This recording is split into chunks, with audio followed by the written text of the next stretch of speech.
Bapa yang Maha Kasih, Yesus Tuhan kami bersyukur di malam yang indah, kami boleh datang kepada Engkau untuk mendengar sabda firman-Mu. Kami menyiapkan tanah hati kami yang paling subur, dan kami yakin setiap firman yang hari ini boleh kami dengar, tidak akan pernah kembali dengan sia-sia. Namun kami percayai firman-Mu menjadi berkat yang luar biasa atas hidup setiap kami. Oleh karena itu Tuhan, berbicaralah untuk kami siap mendengar firman Tuhan. Di dalam nama Tuhan Yesus, kami percaya dan sudah berdoa. Amin. Saudara yang dikasihi oleh Tuhan, hari ini kita punya tema, yaitu kita akan pelajari takdir Tuhan atas orang percaya. Ketika Anda dan saya mengakui bahwa Anda dan saya adalah orang yang percaya kepada Yesus yang adalah Tuhan dan Juru Selamat, inilah yang ditakdirkan oleh Yesus Kristus Tuhan kepada Anda dan saya. Saudara, kita baca Matius pasal yang kelima, ayat 13 sampai dengan yang ke-16. Senang jika Anda sudah bawa alat tulis, boleh ditulis, Alkitabnya boleh dibuka, nanti ada yang perlu dicoret-coret, boleh dicoret-coret. Demikian bunyi firman Tuhan. Matius 5 ayat 13 sampai dengan 16, judul bacaannya adalah Garam Dunia dan Terang Dunia. Kamu adalah garam dunia, jika garam itu menjadi tawar, dengan apakah ia diasinkan? Tidak ada lagi gunanya selain dibuang dan diinjak orang. Kamu adalah terang dunia, kota yang terletak di atas gunung tidak mungkin tersembunyi. Lagi pula, orang tidak menyalakan pelita lalu meletakkannya di bawah gantang, melainkan di atas kaki dian, sehingga menerangi semua orang di dalam rumah itu.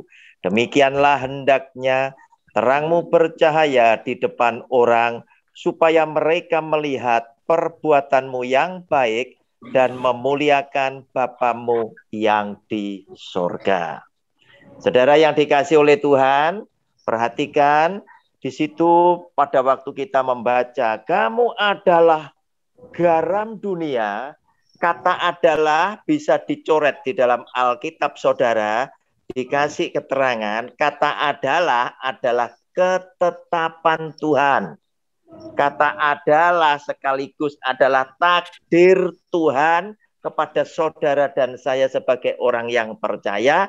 Ternyata di dalam hidup saudara dan saya, Anda telah ditakdirkan menjadi garam dan terang dunia.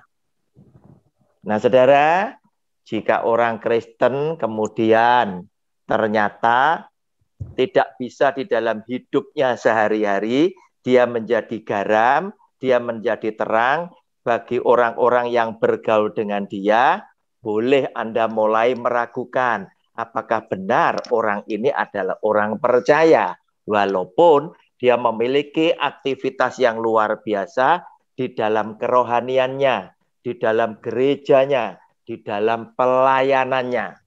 Sebab yang dimaksud oleh Tuhan, kamu adalah garam dunia, kamu adalah terang dunia, adalah terkait dengan fungsi hidup Anda dan saya sebagai orang percaya.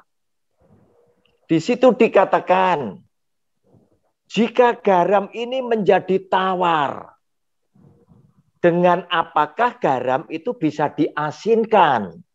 Dan ditambahin oleh firman Tuhan Yesus, kalau garam ini menjadi tawar, sudah tidak ada gunanya lagi, kecuali tinggal dibuang oleh Tuhan, dibuang, dan oleh orang tidak dihargai, tidak dihormati, sebab tinggal diinjak-injak orang. Nah, saudara, jika fungsi hidup Anda dan saya sebagai orang percaya itu terhilang, maka kita sudah tidak ada artinya lagi bagi Yesus yang adalah Kristus. Saudara, kita tahu ibu-ibu yang namanya garam dipakai untuk menyedapkan makanan dan minuman apapun. Selalu butuh adanya garam secukupnya. Garam tidak perlu banyak, garam perlu dibubuhkan secukupnya. Di semua makanan dan minuman butuh garam. Di dalam tubuh kita butuh garam. Nah, inilah yang dimaksud oleh Tuhan Yesus, bahwa ternyata Anda dan saya memang ditakdirkan dimanapun Anda dan saya berada, maka orang yang bergaul dengan kita itu terberkati oleh karena kehadiran kita. Kita menjadi pribadi yang dirindukan mereka. Kita menjadi pribadi yang disukai oleh mereka. Kita menjadi pribadi yang selalu menjadi inspirasi buat mereka. Kita adalah pribadi yang selalu menjadi berkat untuk mereka. Karena dengan hadirnya kita membuat lingkungan di mana kita ada di situ menjadi nyaman, menjadi terberkati. Nah, saudara, ketika Anda dan saya bicara tentang garam, dijadikan garam, itu terkait dengan hidup kita yang bisa dirasakan oleh orang lain sebagai rekanan, sebagai orang-orang yang berhubungan dengan kita. Dia bisa merasakan, saya ini orang yang seperti apa. Tetapi ketika Tuhan bicara, engkau adalah terang dunia. Nah, terang lebih banyak bicara tentang apa yang dilihat oleh orang di dalam kehidupan kita masing-masing. Namun terang itu akan muncul secara otomatis ketika Anda melakukan tugas pekerjaan saudara sebagai garam dunia tadi. Sebab apapun yang Anda sudah lakukan yang menjadi berkat untuk banyak orang, itulah buah daripada kehidupanmu, mengakibatkan Anda tidak perlu mengadakan pencitraan diri, Anda tidak perlu promosi lagi, maka orang sudah tahu. Dari buahmu itulah orang menyaksikan terangmu itu bercahaya. Sebab Alkitab juga katakan, yang tadi kita baca ayat 16 berkata demikian. Demikianlah hendaknya terangmu bercahaya di depan orang, supaya mereka melihat perbuatanmu yang baik dan memuliakan Bapamu yang di surga. Ketika kita melakukan perbuatan baik dan benar, orang semuanya akan menyaksikan bahwa engkau bukan hanya sebagai garam saja, tetapi lewat perbuatanmu itu sekaligus garam dan terang itu jadi satu, ada di dalam satu pribadi orang percaya. Nah, saudara, ketika saya mengangkat contoh, seandainya saya mengangkat jati diri Tuhan Yesus, tentunya setiap orang Kristen akan berkata dengan saya, kalau contohnya Tuhan Yesus, pastilah dia bisa melakukan semuanya. Sebab Yesus adalah Tuhan. Oleh karena itu, saya angkat aja contohnya adalah manusia yang sama dengan Anda dan saya, tetapi seseorang ini merupakan salah satu tokoh yang tertulis di dalam Alkitab. Saudara, saya angkat seorang yang namanya Yusuf. Yusuf ini yang saya maksud adalah Yusuf anaknya Yakub, yang adalah 12 suku. Yakub punya anak laki-laki 12 jumlahnya, biasa disebut dengan sebutan 12 suku. Salah satunya adalah Yusuf yang dijual ke Mesir, yang sempat dimasukkan oleh saudaranya yang 10 yang membenci dia ke dalam sumur, kemudian dijual, dibeli oleh saudagar dari Mesir. Nah, saudara, saya ambil contoh Yusuf, bahwa Yusuf ini adalah sosok pribadi yang mampu menjadi garam dan terang dunia. Nah, di dalam kehidupan Yusuf, kenapa saya katakan seperti itu? Karena ternyata Yusuf ini memiliki kehidupan sejak dia kecil. Dia ini menjadi orang yang jujur. Oleh karena kejujurannya, Yakub ini memerintahkan Yusuf untuk melihat apa yang dilakukan oleh kakak-kakaknya yang 10 orang ini di dalam menggembalakan domba ternak milik Yakub sebagai orang tuanya. Nah, saudara, dengan kejujuran ini tadi, Yusuf ini selalu melaporkan apa saja yang terjadi. Nah, saudara lihat, kebenaran yang disampaikan seringkali membahayakan diri sendiri. Sebab setiap kali kebenaran diberitakan, itu seringkali tidak membuat banyak orang itu sukacita. Terkhusus ketika firman Tuhan diberitakan, pembicara tidak perlu tahu apa perilaku jemaat sebagai pendengarnya. Tetapi yang pasti, siapapun orang yang melanggar perintah Allah, ketika firman Tuhan diberitakan, dia akan dilanggar juga, ditabrak juga dengan kebenaran firman Tuhan. Sehingga firman Tuhan yang diberitakan, kebenaran, seringkali membuat banyak orang itu membenci tentang kebenaran. Nah, saudara, kita lihat, tetapi Yusuf memang demikianlah karakternya. Dia adalah orang yang jujur, orang yang bicara apa adanya.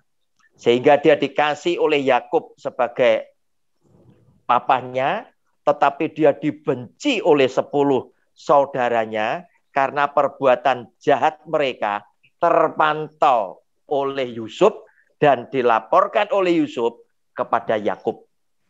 Saudara, kita lihat singkat ceritanya, Yusuf ini dibawa ke Mesir karena dia dijual. Gara-gara apa? 10 saudaranya merasa bahwa Yusuf ini duri dalam daging mereka.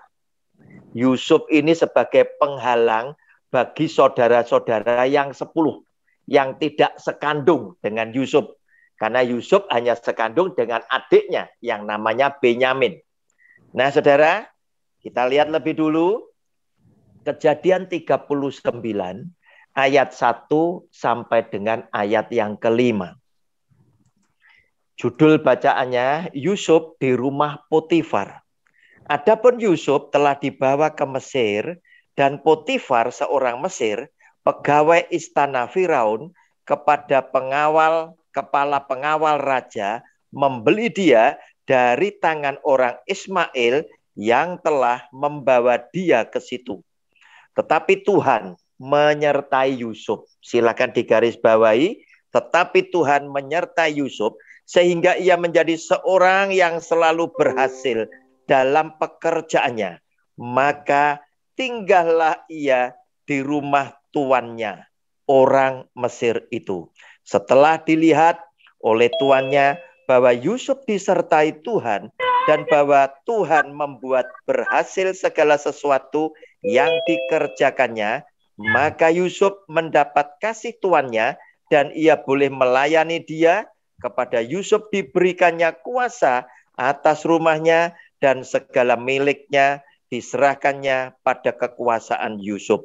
Sejak ia memberikan kuasa dalam rumahnya dan atas segala miliknya kepada Yusuf, perhatikan kalimat berikutnya, Tuhan memberkati rumah orang Mesir itu karena Yusuf. Silakan digarisbawahi, sehingga berkat Tuhan ada atas segala miliknya, baik yang di rumah maupun yang di ladang. Saudara, dari bacaan ini kurang lebih kita bisa menafsirkan, bisa menyimpulkan kenapa yang pertama Tuhan harus menyertai Yusuf. Sebab Tuhan itu berkenan atas hidup Yusuf, atas sifat dan karakter Yusuf. Tuhan itu merasa cocok. Sebab apa? Yusuf adalah orang yang jujur, orang yang takut kepada Tuhan. Sehingga orang yang jujur dan orang yang takut kepada Tuhan itu pasti akan dikenan di hati Tuhan. Dan Tuhan senang kepada orang yang jujur, orang yang takut kepada Tuhan. Roh Kudus itu selalu ada menyertai orang tersebut. Sehingga lewat penyertaan Tuhan tersebut, lihat apa yang terjadi. Yusuf mendapat kasih karunia dari Potifar sebagai tuannya yang membeli Yusuf dari orang Ismail tadi. Nah, saudara, Potifar juga orang yang jeli. Dia mungkin juga menilai Yusuf sebagai orang yang jujur. Sehingga dia pun berani memberikan kepercayaan kepada Yusuf. Semua harta miliknya dia, seisi rumahnya dia, diserahkan dalam kuasa tangan Yusuf. Karena Potifar menilai Yusuf ini orang baik, orang benar, orang jujur. Maka diberikanlah kepercayaan yang seperti itu. Sehingga Yusuf sebagai seorang budak yang biasanya tidak pernah namanya budak itu punya masa depan. Tetapi ini adalah budak istimewa. Dia diberi kepercayaan karena mendapat kasih daripada tuannya gara-gara Tuhan menyertai Yusuf. Nah, saudara, apa yang terjadi? Silakan. Ternyata sejak Potifar memberikan kepercayaan kepada Yusuf, Potifar ini diberkati Tuhan luar biasa, bukan karena Potifar, tetapi karena Yusuf. Silakan dicoret, digarisbawahi. Karena Yusuf. Oleh karena itu, saya ingin sampaikan kepada semua peserta di Zoom ini, jika engkau punya anak buah, engkau punya bawahan, kalau dia adalah orang yang jujur, Anda dan saya bisa diberkati loh, lewat anak buah kita yang dekat dengan Tuhan. Nah, Yusuf adalah budak yang karena dekat dengan Tuhan, Yusuf ini diberkati oleh Tuhan. Semua yang dikerjakan oleh Yusuf dibuat oleh Tuhan itu berhasil. Nah, karena dia mengerjakan pekerjaan milik tuannya Potifar, maka rezeki, maka berkat itu melimpah di dalam kehidupan Potifar sebagai tuannya. Nah, saudara yang dikasihi oleh Tuhan, bacaan selanjutnya Anda tahu kurang lebih apa yang terjadi atas diri Yusuf, ya. Yusuf karena gagah, Yusuf karena ganteng, karena cakep, ya. Istri Potifar itu ingin sekali mengajak Yusuf tidur bersama-sama. Nah, saudara, berhari-hari Alkitab ini mencatat, ya, istri Potifar ini merayu Yusuf. Tetapi Yusuf tidak terpengaruh, ya, sampai suatu hari Yusuf diyakinkan bahwa di dalam rumah ini tidak ada siapa-siapa.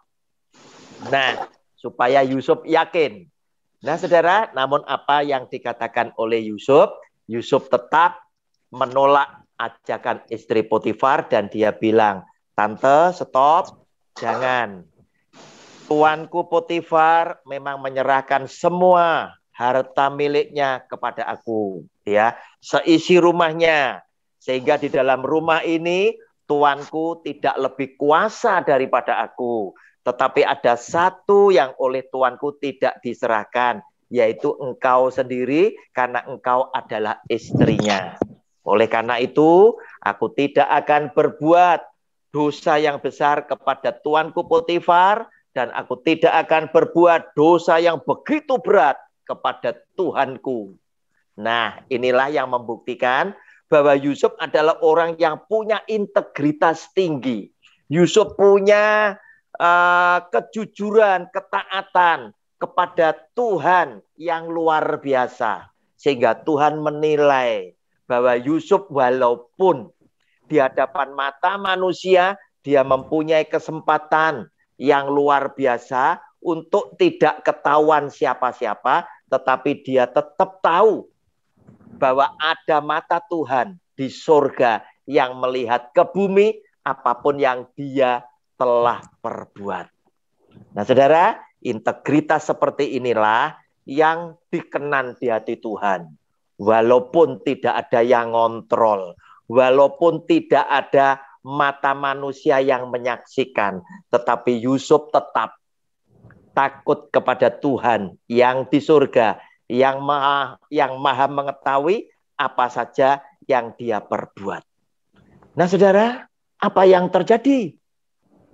Istri Potifar menghembuskan fitnah karena merasa malu. Seorang bangsawan harus ditolak oleh seorang budak. Nah, saudara, istri ini menghembuskan fitnah yang pasti dipercaya oleh suaminya yang adalah pengawal raja, kepala pengawal raja.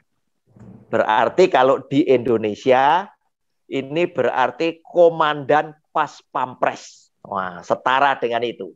Berarti orang pangkat, seorang bangsawan, ya, petinggi daripada kerajaan Mesir. Maka kita baca lagi dari Kejadian 39 ayat 20 sampai dengan 23. Lalu Yusuf ditangkap oleh tuannya dan dimasukkan ke dalam penjara, tempat tahanan-tahanan raja dikurung. Demikianlah Yusuf dipenjarakan di sana. Tetapi Tuhan menyertai Yusuf, silakan digarisbawahi, dan melimpahkan kasih setianya kepadanya, dan membuat Yusuf kesayangan bagi kepala penjara itu. Sebab itu, kepala penjara mempercayakan semua tahanan dalam penjara itu kepada Yusuf, dan segala pekerjaan yang harus dilakukan di situ, dialah yang mengurusnya. Dan kepala penjara tidak mencampuri segala yang dipercayakannya kepada Yusuf, karena Tuhan menyertai dia, dan apa yang dikerjakannya dibuat Tuhan berhasil. Saudara, integritas yang seperti itulah ya yang berkenan di hati Tuhan. Walaupun Yusuf pada akhirnya harus dipenjara karena difitnah, kebenaran ini bisa juga di dunia karena difitnah, orang benar bisa masuk penjara. Tetapi saudara, jangan hakimi lebih dulu orang yang sedang bermasalah. Kita masih menyaksikan ending daripada cerita daripada seseorang ini. Cerita akhir daripada seseorang ini, yang saya maksud adalah Yusuf, ternyata justru lewat penjara, Yusuf diberi pengertian oleh Tuhan untuk menerangkan mimpi daripada Raja Firaun yang tidak bisa diterjemahkan oleh semua orang pandai di negeri Mesir. Nah, saudara, kejujuran, kebenaran daripada Yusuf, integritas Yusuf kepada Tuhan, inilah yang dihargai oleh Tuhan. Tuhan tetap menyertai Yusuf, walaupun Yusuf dimasukkan penjara. Dan karena penyertaan Tuhan, Yusuf di penjara justru menjadi orang yang disayangi oleh kepala penjara. Nah, ketika dia disayangi oleh kepala penjara, kita menyaksikan bahwa Tuhan yang menyertai juga memberkati apa saja yang dikerjakan oleh Yusuf itu berhasil. Nah, saudara, integritas yang dimiliki oleh Yusuf ini mengagumkan sekali. Sebab ketika kesempatan dia berbuat dosa, itu begitu sempurna. Artinya tidak ada orang yang mengetahui. Yusuf tetap tidak melakukan karena dia tahu ada Tuhan yang mengetahui apa yang dia perbuat. Saudara, saya kasih contoh yang sederhana. Terkadang kita pagi-pagi sekali berangkat menuju ke luar kota. Naik mobil, boleh naik motor. Nah, di situ seringkali di kota-kota besar, lampu traffic light untuk mengamankan, mengatur jalan raya, itu sudah menyala. Nah, saudara, pada waktu jam 3 pagi atau jam 4 pagi, seringkali ketika lampu merah menyala, tanda pengendara itu harus berhenti. Belum tentu semua pengendara. Karena dia tahu kiri kanan tidak ada kendaraan, depan belakang tidak ada kendaraan, lampu merah sebagai tanda berhenti, biasanya apakah mau ditaati atau kita jalan terus. Itulah yang menunjukkan integritas daripada seseorang. Tidak ada orang yang menyaksikan. Tidak ada orang yang akan berkata engkau melanggar. Tidak ada mata petugas polisi lalu lintas yang akan melihat pelanggaran saudara dan saya. Tetapi, apakah engkau masih sama seperti Yusuf yang berkata, kalau aku melanggar lampu merah ini tadi, walaupun kiri kanan tidak ada kendaraan, depan belakang tidak ada kendaraan, aku tahu masih ada mata Tuhan yang menyaksikan pelanggaranku ini. Nah, saudara, inilah yang dilakukan oleh Yusuf. Yusuf adalah orang yang sangat luar biasa sekali. Dan ketika dia menerjemahkan apa maksud Tuhan di dalam mimpi Raja Firaun, sehingga akhirnya Yusuf diangkat menjadi seorang perdana menteri, orang nomor 2 di negeri Mesir setelah Raja Firaun, itu Yusuf. Maka jadilah Yusuf garam dan dunia seperti yang ditakdirkan oleh Kristus kepada dia. Dia menjadi satu-satunya orang yang bisa menyelamatkan penduduk Mesir, menyelamatkan orang-orang di sekitar negeri Mesir, termasuk menyelamatkan sebuah bangsa, yaitu keluarga dari Yakub, bangsa Israel, dari kelaparan. Karena memang di dalam mimpi tadi, Yusuf diberi hikmat istimewa kepada Tuhan untuk mengerti maksud Tuhan di dalam mimpi Raja Firaun, yaitu akan terjadi panen raya selama 7 tahun. Tetapi juga akan terjadi kekeringan selama 7 tahun. Nah, lewat hikmat dari Tuhan kepada Yusuf, maka Yusuf mulai mendirikan banyak lumbung, tempat menyimpan gandum, agar supaya pada saat kelimpahan, dia menyimpan begitu banyak untuk 7 tahun kekeringan. Dan semuanya diselamatkan karena hikmat Tuhan yang diberikan kepada Yusuf. Yang istimewa, ketika Yusuf membagi gandum, menjual gandum, dia tidak lakukan dengan hati yang jahat. Tetapi dia menjual gandum dengan harga yang wajar. Saudara, ini ada satu perbedaan yang menyolok dengan situasi ketika terjadi COVID-19. COVID-19. Ketika ada COVID-19, ternyata ada banyak orang bermain karena ada kesempatan. Khususnya yang ada di bidang alat kesehatan. Tapi puji Tuhan, lewat Bapak Presiden kita, Bapak Jokowi, akhirnya yang dikatakan apa PCR itu tadi, yang dulunya 1 juta, sudah diturunkan. Kalau tidak salah, jadi 250.000 atau 300 saja. Cukup untuk itu. Nah, saudara, kalau begitu, ketika dulu harganya di atas langit, mereka akan ngambil kesempatan. Sedangkan Yusuf melakukan apa yang jujur. Karena ini dari Tuhan, ini misi punya Tuhan, Yusuf tidak berani ambil untung selangit.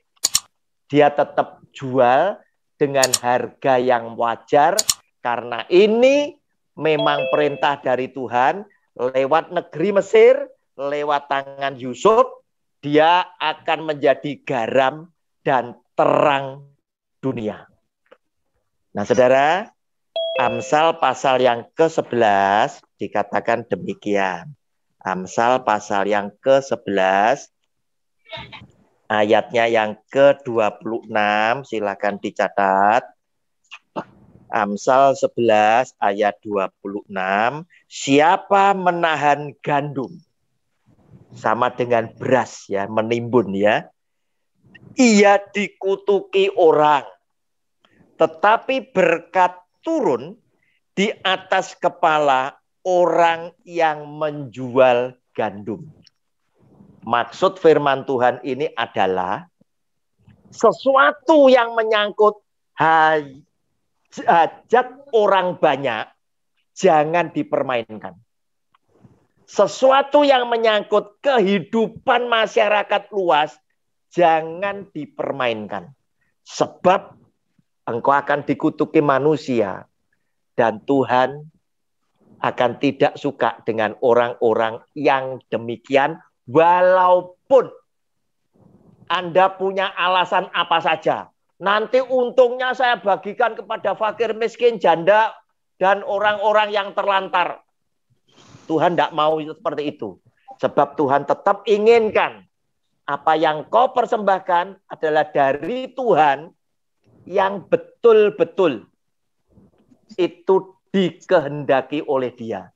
Bukan dari barang haram, kemudian kau pakai untuk pencitraan. Engkau adalah seorang dermawan.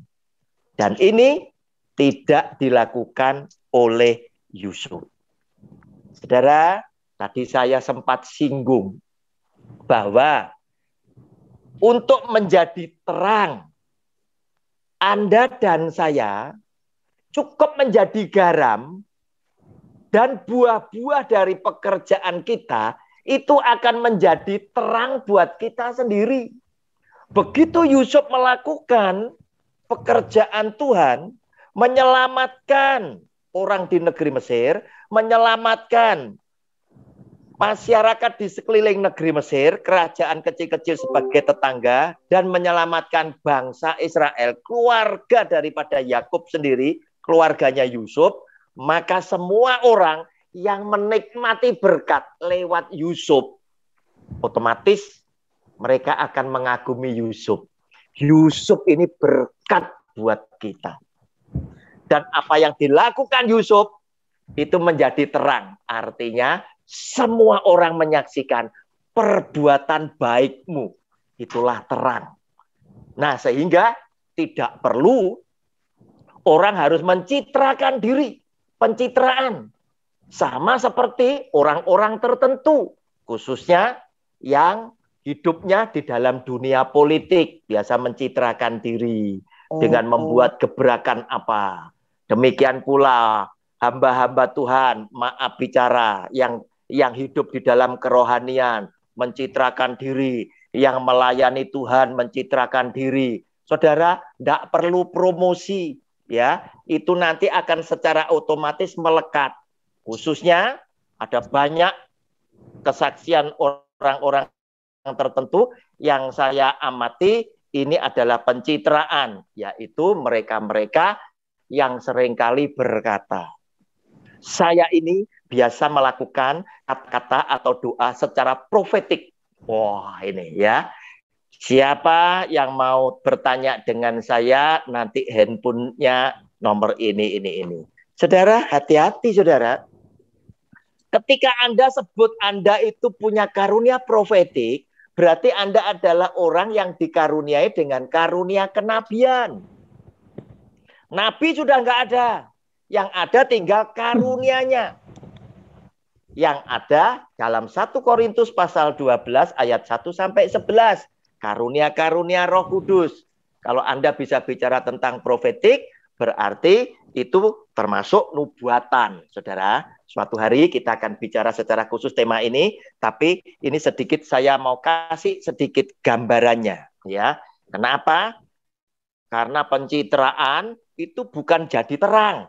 Ya, jadi terang itu otomatis karena perbuatanmu yang baik tadi, ayat 16, Matius 5 ayat 16. Perbuatanmu yang baik tadi menjadikan engkau sekaligus menjadi terang dunia. Tidak perlu dicitrakan. Nah, kalau sekarang ada hamba Tuhan, pelayan Tuhan, anak-anak Tuhan yang melayani firman Tuhan, kemudian menyatakan diri bahwa dia dikaruniai dengan karunia-karunia kenabian, bisa menyuarakan, bisa berdoa secara profetik, saya cukup tanda tanya.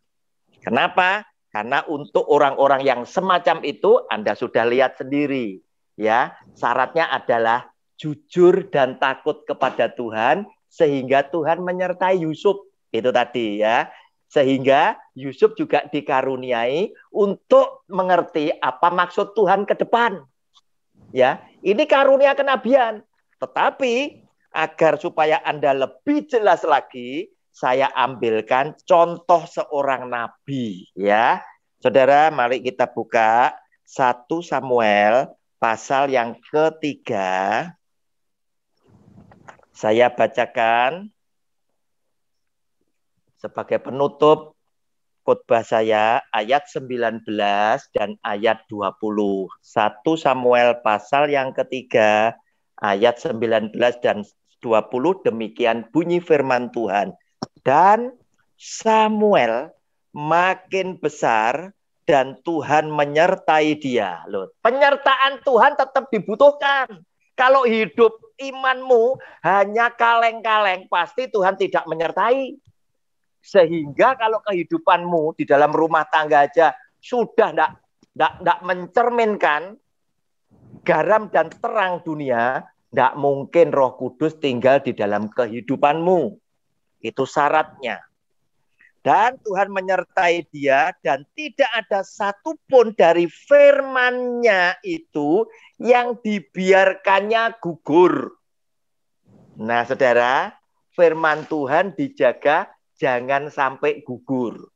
Tetapi kalau dalam jadwal pelayanan saja Anda tidak tertib, sudah biasa berjanji, kemudian Anda akhirnya tidak melayani, dan itu berkali-kali, saya pastikan engkau tidak cinta Tuhan 100%. Pastilah itu, Roh Kudus pasti tidak akan betah tinggal di dalam kehidupanmu. Sebab, lihat, persyaratannya adalah, dan tidak ada satupun dari firman-Nya itu yang dibiarkannya gugur. Maka taulah seluruh Israel, dari Dan sampai Berseba, dari Sabang sampai Merauke, kalau di Indonesia kan begitu, bahwa kepada Samuel telah dipercayakan jabatan Nabi Tuhan. Tidak perlu promosi. Tetapi akhirnya masyarakat tahu bahwa engkau punya karunia kenabian atau tidak. Nah, saudara, prihatin sekali kapan ada seorang hamba Tuhan besar yang ngaku punya karunia kenabian. Dia menubuatkan, katanya diutus oleh Tuhan Yesus menghardik COVID-19 di Indonesia. Dan supaya COVID-nya kabur, ekonominya pulih. Tidak lama, malah COVID-nya meledak. Saudara, itulah nubuatan yang palsu, yang tidak diperintahkan oleh Tuhan untuk disampaikan. Oleh karena itu saya peringatkan kepada Anda, jangan Anda mencitrakan diri untuk dapat gelar sebagai terang dunia. Terang dunia hanya akan terjadi di dalam hidup saudara dan saya ketika Anda dan saya mampu menjadi garam dunia. Terang itu melekat di dalam kehidupan saudara dan saya lewat buah-buah roh di dalam kehidupan Anda dan saya. Tuhan Yesus memberkati keluarga saudara dan keluarga saya. Amin. Mari Bapak Ibu, kita akan tutup firman Tuhan ini dengan kembali berdoa kepada Dia. Bapa yang Maha Kasih, terima kasih Engkau sudah berfirman kepada setiap pribadi kami. Sekarang firman yang sudah kami dengar, Tuhan meteraikan di dalam loh hati kami masing-masing. Sehingga setiap anak-anak Tuhan bukan hanya memahami apa yang hari ini Engkau sampaikan, tetapi setiap firman yang hari ini boleh kami pahami, itu pula Tuhan boleh menjadi penuntun di dalam kehidupan kami sehari-hari. Lewat apa yang kami lakukan, biarlah nama Tuhan Yesus yang dipermuliakan. Di dalam nama Tuhan Yesus, kami percaya dan sudah berdoa. Amin.